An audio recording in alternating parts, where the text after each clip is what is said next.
ఈ దేశంలో అన్నం లేకుండా ఎవడూ చనిపోకూడదని యోగ మార్గంలో శంకరాచార్యుల వారు కైలాసానికి వెళ్ళారు. వెళ్ళి పార్వతీ పరమేశ్వరుడు ఇద్దరి దర్శనం చేసి స్తోత్రం చేశారు. పరమేశ్వరుడు సంతోషించి 5 శివలింగాల్ని బహూకరించాడు. 5 స్ఫటికలింగాలు, 5 లింగాల్ని బహూకరించాడు.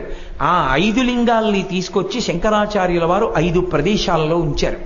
అందులో ఒక శివలింగం కంచి కామకోటి పీఠాధిపతుల చేత ఆరాధింపబడుతుంది. ఆ శివలింగంగా ఈ బ్రహ్మాండమంతా ఎలా ఉంటుందని యజుర్వేదంలో చెప్పారో అలా చంద్రవంకతో ఉన్న శివుడి మీద చంద్రుడి నుంచి పడినటువంటి అమృతధారలతో తడుస్తూ ఉంటాడు. కాబట్టి తెచ్చిన 5 శివలింగాలకి చంద్రమౌళీశ్వరుడనే పేరు ఉన్నప్పటికీ కంచిలో కామకోటిలో పూజింపబడేటటువంటి శివలింగం యోగలింగం. 2వ లింగాన్ని శృంగేరిలో ఉంచారు. శృంగేరి మఠంలో ఉంది. శృంగేరి పీఠాధిపతులు ప్రతిరోజు సాయంకాలం అర్చన చేస్తారు.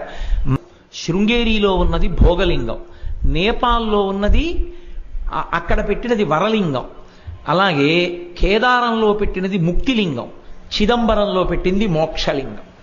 ఈ 5 చోట్ల ఉంచినవి 5 లింగాలు. అంత గొప్ప స్థితిలో శంకర భగవత్పాదులు 5 శివలింగాల్ని తీసుకొచ్చి 2 శివలింగాల్ని మఠాల్లో ఉంచి మఠాధిపతుల చేత ప్రతిరోజు అభిషేకం పొందేట్టు చేశారు. అవి ప్రతిరోజు అభిషేకింపబడి